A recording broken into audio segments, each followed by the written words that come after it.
My hands were trembling so badly, I nearly dropped my coffee mug. 4 missed calls from Patricia, my accountant of 23 years.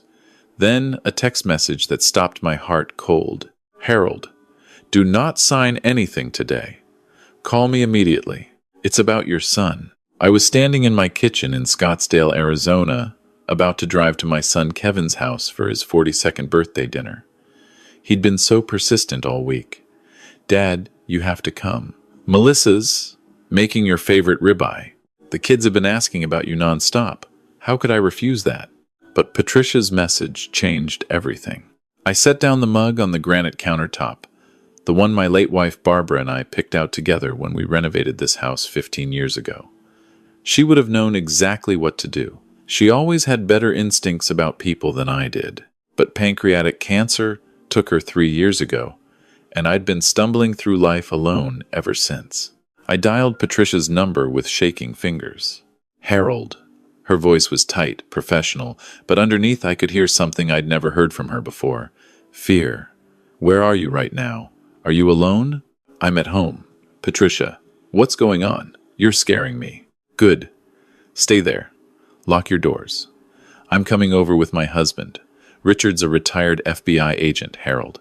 You're going to need both of us for what I have to tell you. 40 minutes later, Patricia and Richard sat across from me at my dining table. Patricia spread documents between us, like evidence at a crime scene. Harold, 5 days ago, your son Kevin filed paperwork with the Maricopa County Superior Court. She paused, her eyes meeting mine with something that looked like pity. He's petitioning to have you declared mentally incapacitated. He wants to become your legal conservator and take control of all your assets. The words hit me like a physical blow. I actually felt the room spin. That's insane. I'm 68 years old, not 98. I still manage my own restaurant. I drive myself everywhere. I just passed my FAA medical exam last month to keep my pilot's license. My voice was rising, panic seeping in. Why would Kevin do this? Patricia slid another document toward me. Because of this, your house is currently valued at approximately $3.2 million. Your restaurant, Morrison Steakhouse, is worth around $2.8 million with the real estate and business combined. Your investment accounts total just over $4 million. Your total estate is valued at approximately $11 million. I knew I was comfortable. Barbara and I had worked hard our whole lives. I started as a line cook at 19, saved every penny, opened my first restaurant at 32, built it into a local institution over 36 years. But hearing it laid out so clinically, so targeted, Kevin knows about the restaurant's value, I said slowly. We talked about it last Thanksgiving.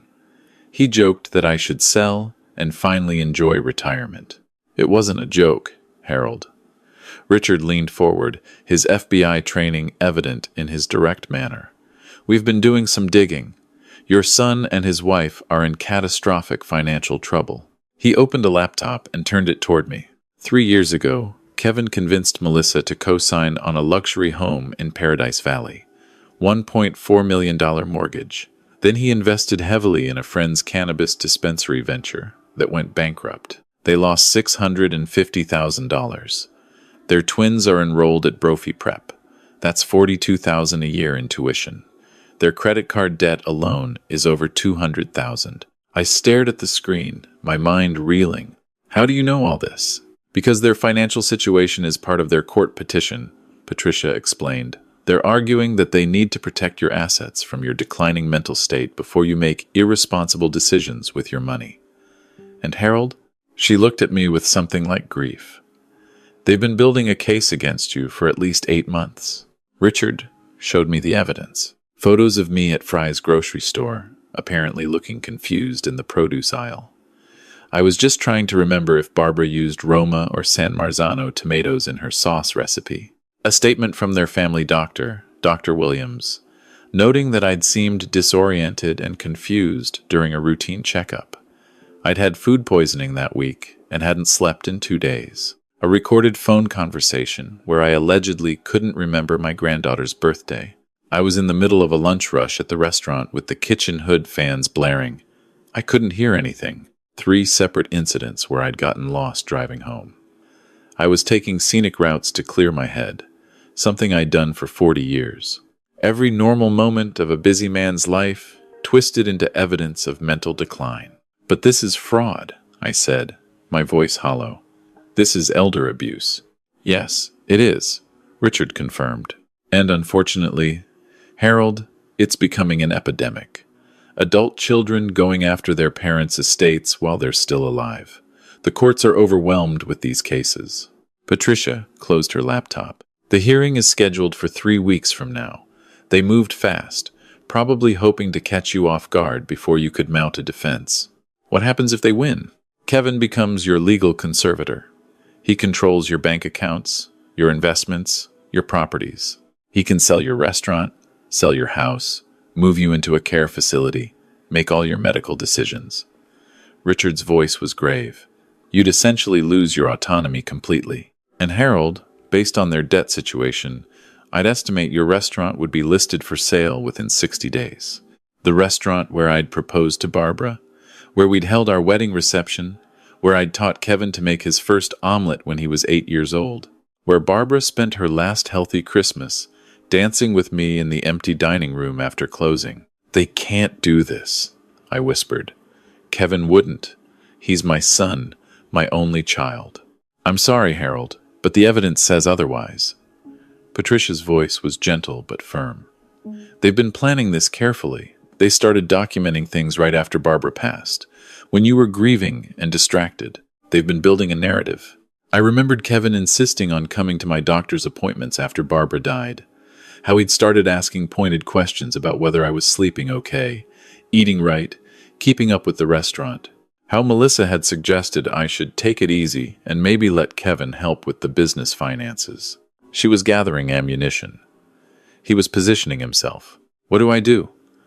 I felt lost, betrayed, enraged, and terrified, all at once. Richard straightened up, his expression shifting from sympathetic to strategic.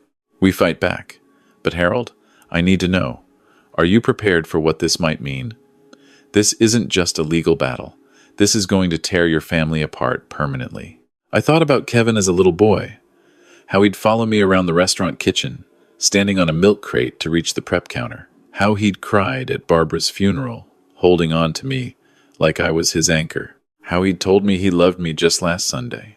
But then I thought about what he was trying to do now, the calculated betrayal.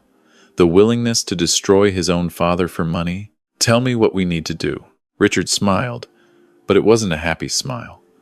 It was the smile of a man who'd spent 30 years hunting predators. First, we're going to document everything.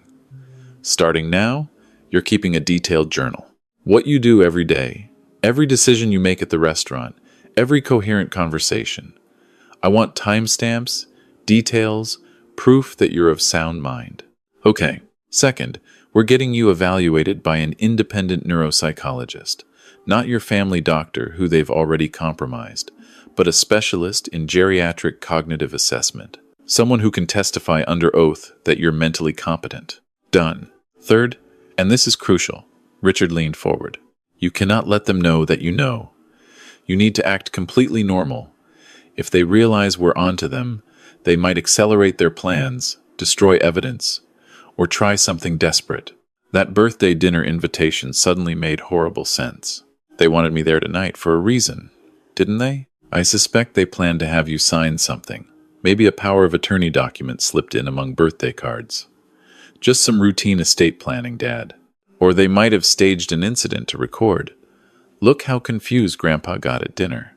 The manipulation was breathtaking. 8 months of planning, 8 months of pretending to be the loving son while building a case to steal everything I'd worked for. How could he do this to me? The words came out broken, and I realized tears were streaming down my face. 68 years old, and my own son had reduced me to this. Patricia put her hand on my shoulder. Richard's seen this dozens of times, Harold. Money does something to people. Or maybe it just reveals who they were all along. Over the next 2 weeks, I followed their instructions to the letter. I kept detailed journals documenting everything. My morning routine, the staff meetings at the restaurant, menu decisions, vendor negotiations, supply orders. Every complex calculation and business judgment that proved my mind was sharp as ever. I met with Dr. Rebecca Thornton, a neuropsychologist at Mayo Clinic Scottsdale who specialized in cognitive evaluations for legal cases. She put me through 6 hours of rigorous testing over 3 sessions. "Mr. Morrison," Dr. Thornton said after our final session, "I can state with complete professional certainty that you show 0 signs of cognitive decline, dementia, or mental incapacity. Your memory is excellent. Your executive function is above average for your age group. Your reasoning and judgment are exceptional." She smiled. "Frankly, you're sharper than most 50-year-olds I evaluate. Whatever case they're trying to build against you has no medical basis whatsoever." But the hardest part was pretending everything was normal with Kevin. He called me the day after the birthday dinner I'd missed. "Dad, I was worried about you. You never showed up. Are you feeling okay?" "I'm so sorry, son." The word tasted like ash in my mouth. "I had a bad migraine. You know how they hit me sometimes. Couldn't even get out of bed." "Oh, Dad, you should have called." Melissa was so worried. "Listen, the reason I wanted you there." He paused. "We have some documents we need you to look at. Just some estate planning stuff. Making sure everything's organized. You know, just in case." He was still trying. Even with a court date approaching, he was still trying to get me to sign something. "That sounds smart, Kevin. Let me think about it." "Don't think too long, Dad. These things are time-sensitive. You never know what might happen." Was that a threat? I couldn't even tell anymore. "Sure, son. We'll talk soon." That night, I couldn't sleep. I lay awake in the bed I'd shared with Barbara for 37 years, staring at the ceiling, wondering where I'd gone wrong. Had I spoiled him? Had I not taught him the value of hard work? Had Barbara and I given him too much too easily? 3 days later, my granddaughter Emma called me. She was 17, a junior at Xavier Prep, the brightest and kindest soul I'd ever known. She reminded me so much of Barbara it sometimes took my breath away. "Grandpa, can I come over? I need to talk to you. Alone, please." "Of course, sweetheart. Is everything okay?" "Just, please. I'll be there in 20 minutes." She arrived with red-rimmed eyes, clutching her phone like a lifeline. She looked terrified. "Grandpa, I need to show you something, but you have to promise you won't tell Mom and Dad that I told you." My heart sank. "Emma, what is it?" "I heard them talking last week, in Dad's office. They didn't know I was home early from volleyball practice. I recorded it on my phone." Her voice cracked. "I know it's wrong to spy, but after I heard what they were saying, I thought you deserved to know." She hit play. Kevin's voice filled my kitchen, cold and businesslike in a way I'd never heard before. "The hearing is in less than 3 weeks, Mel. We've got Dr. Williams' statement. We've got the photos. We've got everything documented. Morrison's is a retired FBI agent's dream payday. That place has been printing money for 30 years. Melissa's voice responded, "What if your dad fights it? He's stubborn." "With what?" "We've been systematic. Every forgotten detail, every moment of confusion, every time he seemed tired or distracted. The judge will see a clear pattern of decline. And even if he contests it, legal fees will drain his accounts. By the time it's resolved, there won't be much left to fight over anyway. And when we win, the restaurant goes on the market immediately. Even in this economy, we'll clear at least $2 million after paying off the business debts. The house, probably another 2.5. That wipes out our debt, covers the kids' college funds, and gives us a fresh start. What about your dad? Where will he live?" A pause. Then Kevin's voice, colder than I'd ever imagined possible. "There's a memory care facility in Mesa, much cheaper than keeping him in that house. He'll be fine. He probably won't even understand what's happening soon enough anyway." "Kevin, that's your father. That's $11 million, Mel. 11 million, that's just sitting there while we're drowning. He's 68. He's had a good life. Time for him to pass the torch." The recording ended. Emma was crying now, silently, tears streaming down her face. "Grandpa, I'm so sorry. I didn't know what to do. I love you so much. And they're talking about you like you're already dead, like you're just a number on a balance sheet." I pulled my granddaughter into my arms. This brave, beautiful girl who'd chosen her grandfather over her parents, who'd risked everything to do the right thing. "You did the right thing, Emma. You did exactly the right thing. I'm so proud of you. Are they really going to take your restaurant? The place where Grandma. She couldn't finish the sentence. Not if I can help it, sweetheart. Not if I can help it. I called Richard immediately. When he heard the recording, he was silent for a full minute. Harold, this changes everything. This is direct evidence of conspiracy to commit fraud and elder abuse. With this recording, we don't just defend against their petition. We go on the offense. What do you mean? I mean, we're filing a countermotion. Fraud. Conspiracy to commit financial exploitation of a vulnerable adult. Attempted theft. And Harold, his voice hardened, we're going to make sure every judge in Maricopa County knows exactly what your son tried to do. What about Emma? Will she have to testify? She may need to authenticate the recording.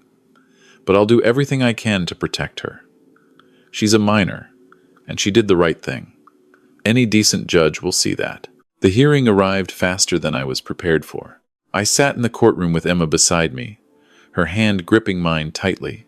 Across the aisle, Kevin and Melissa sat with their attorney, a slick-looking man in a $3,000 suit. Kevin wouldn't meet my eyes.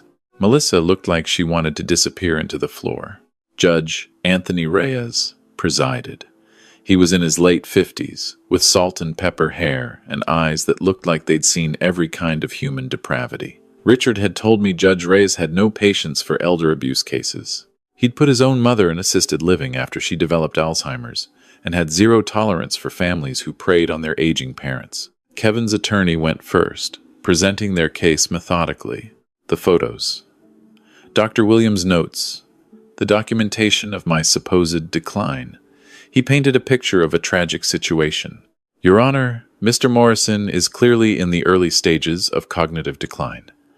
His son, Mr. Kevin Morrison, is simply trying to ensure that his father's substantial estate is protected and managed responsibly before Mr. Morrison makes decisions that could jeopardize his own financial security and well-being. Then it was our turn.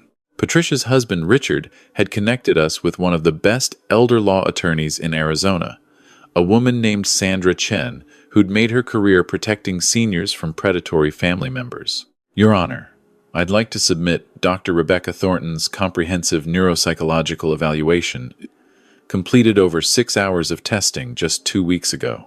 She handed the report to the judge. He read it carefully, his expression unreadable. Dr. Thornton found no evidence whatsoever of cognitive decline. In fact, Mr. Morrison tested above average for his age group in every category: memory, executive function, reasoning, judgment. He continues to successfully operate a multi-million-dollar restaurant business, making complex decisions daily. She submitted additional documents. I'd also like to present evidence that Mr. Kevin Morrison and his wife have been systematically misrepresenting normal behaviors as evidence of incapacity. She dismantled their evidence piece by piece. The confusion at Fry's grocery store. Mr. Morrison was trying to remember a recipe his late wife used to make. The disorientation at Dr. Williams' office. Mr. Morrison had food poisoning and hadn't slept in 48 hours. The forgotten birthday. He was in the middle of a lunch rush at his restaurant with industrial kitchen equipment running. He couldn't hear the question. She turned to face Kevin directly. Every piece of so-called evidence in this petition is a normal moment in a busy person's life, deliberately twisted to support a predetermined narrative. But, Your Honor, most importantly, I have evidence of the true motive behind this petition. She played Emma's recording. In the silent courtroom, Kevin's voice echoed off the walls. Cold, calculating, discussing my estate like I was already in the ground. That's $11 million, Mel. $11 million. That's just sitting there while we're drowning. He's 68. He's had a good life. Time for him to pass the torch. There's a memory care facility in Mesa. He'll be fine. He probably won't even understand what's happening soon enough anyway. Judge Reyes' expression hardened with each word. When the recording ended, the courtroom was deathly silent. Sandra continued, Your Honor, this isn't a loving son protecting his father. This is a premeditated conspiracy to commit financial elder abuse. Kevin Morrison and his wife are in severe financial distress due to reckless spending and failed investments. They stand to gain over $11 million by having Mr. Morrison declared incapacitated. They've manipulated medical records, staged photographs, and constructed an entirely false narrative, all to steal their own father's life's work. Kevin's attorney stood quickly. Your Honor, this recording was obtained without my client's knowledge or consent. It should be inadmissible. In a criminal trial, perhaps, Judge Reyes cut him off, his voice like ice. But this is a civil conservatorship proceeding, and I am very interested in understanding the true motivations behind this petition. He turned to Kevin. Mr. Morrison, would you like to explain to this court why you're on tape discussing selling your father's restaurant and putting him in a care facility while he sits before me, clearly of sound mind? Kevin opened his mouth. No words came out. Your Honor, he finally managed, his voice cracking. That recording was taken out of context. We were just discussing hypothetical scenarios. Future planning. Hypothetical scenarios that include a specific facility in Mesa, a timeline for selling his restaurant, and calculations about paying off your debts. Judge Reyes leaned forward. Mr. Morrison, I've been on this bench for 22 years. I know financial elder abuse when I see it. And this is one of the most calculated, cold-blooded attempts I've encountered. He looked at the papers in front of him for a long moment. Then he looked directly at Kevin and Melissa, his expression one of barely contained contempt. I am dismissing this petition with prejudice, which means it cannot be refiled. Furthermore, I am issuing a protective order. Kevin Morrison and Melissa Morrison are prohibited from contacting Harold Morrison or coming within 500 feet of his residence or business for a minimum of 3 years. Kevin's face went white. I am also referring this case to the Maricopa County Attorney's Office for potential criminal charges, including conspiracy to commit fraud, attempted financial exploitation of a vulnerable adult, and filing a false court petition. He turned to me, his expression softening slightly. Mr. Morrison, I'm deeply sorry for what you've experienced. No parent should have to endure what your son has put you through. I'm ordering that all legal fees associated with your defense be paid by the petitioners. Additionally, I strongly recommend that you update your estate documents to protect yourself from any future attempts at manipulation. Melissa was sobbing now. Kevin sat frozen, staring at the table, his entire world collapsing around him. Dad, Kevin finally looked at me, desperation in his eyes. Dad, please. You have to understand. We were desperate. We didn't mean. I stood up slowly, Emma's hand still in mine. I looked at my son, my only child, the boy I'd taught to ride a bike, the young man I'd walked through his first heartbreak, the adult I'd helped buy his first house. I understand perfectly, Kevin. I understand that you were willing to destroy your own father for money. I understand that you saw me not as a person who loved you, who raised you, who would have given you anything you asked for, but as an asset to be liquidated. My voice broke, but I forced myself to continue. Your mother would be ashamed of what you've become, and so am I. Emma squeezed my hand. Grandpa, can we go home now? Yes, sweetheart. Let's go home. As we walked out of the courtroom, Sandra walked beside me. Harold, that was incredibly difficult. How are you feeling? I looked down at Emma, then back at the courtroom doors closing behind us. Honestly, like I've lost a son. But I've also learned that family isn't always blood. And not everyone with your DNA deserves your trust. I squeezed Emma's hand. I also learned that sometimes courage comes from the most unexpected places. That evening, sitting in my house in Scottsdale, I called Patricia. Patricia, I need to update my will. Everything.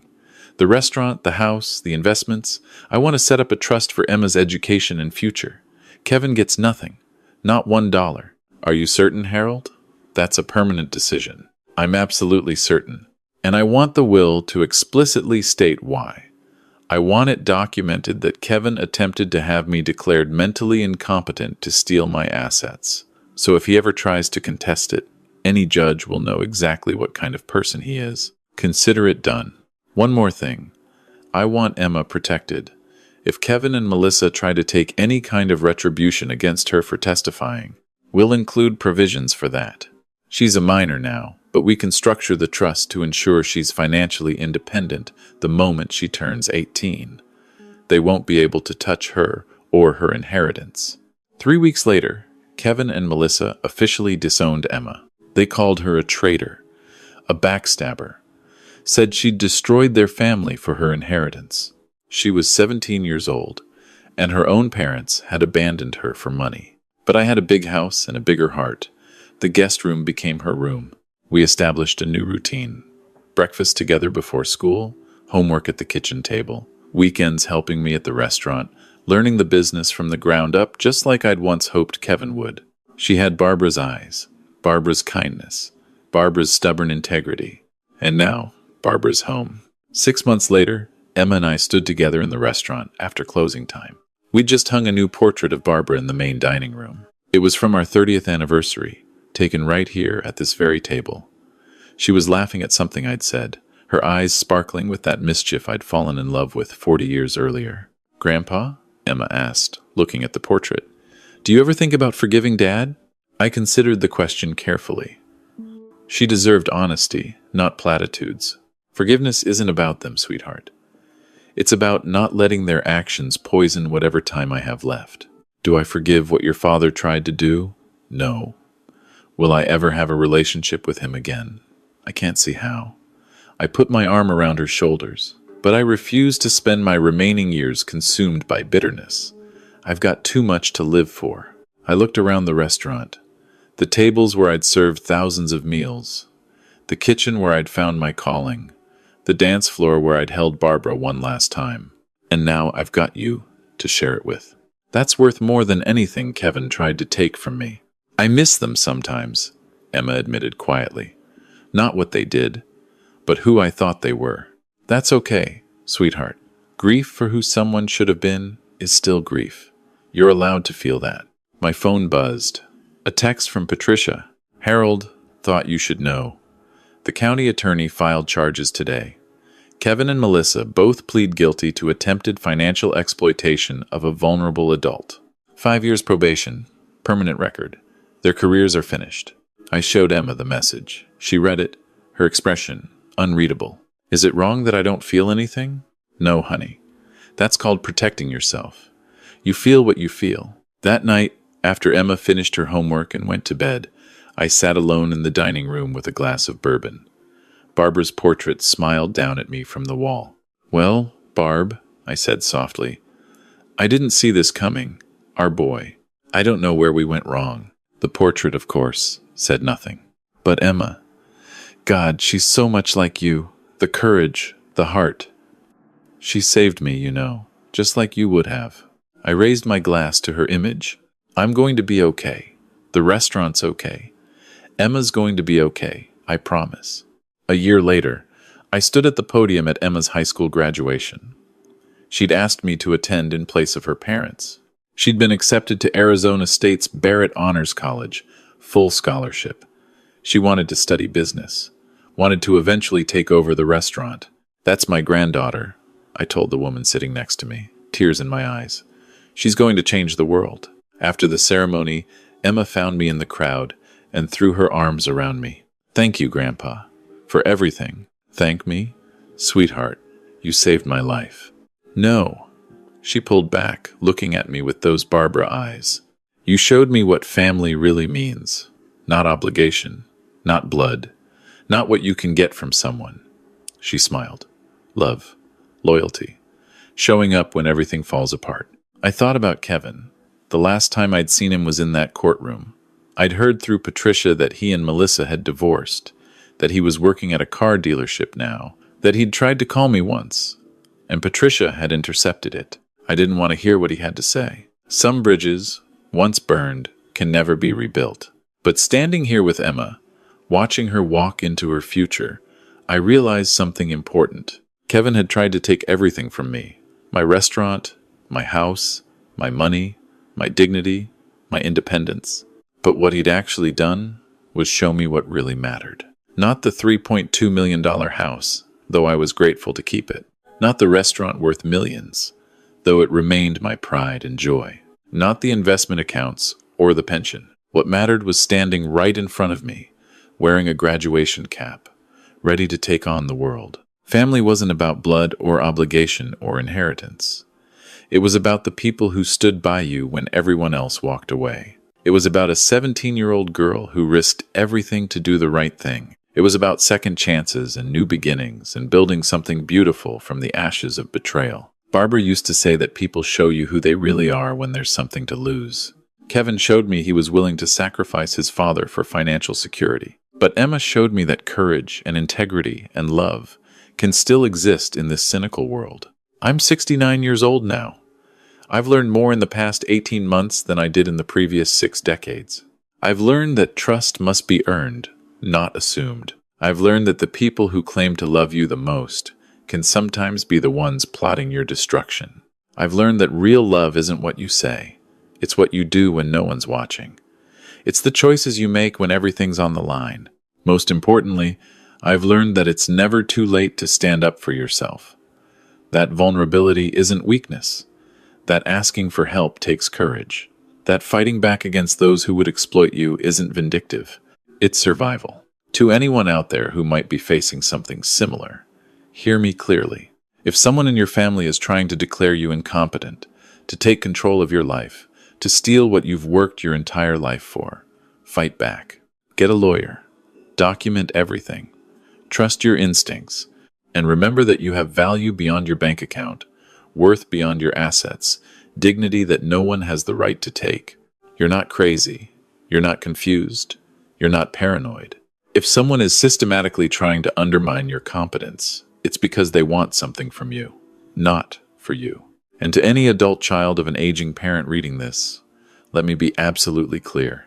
Your inheritance is not yours until it's yours.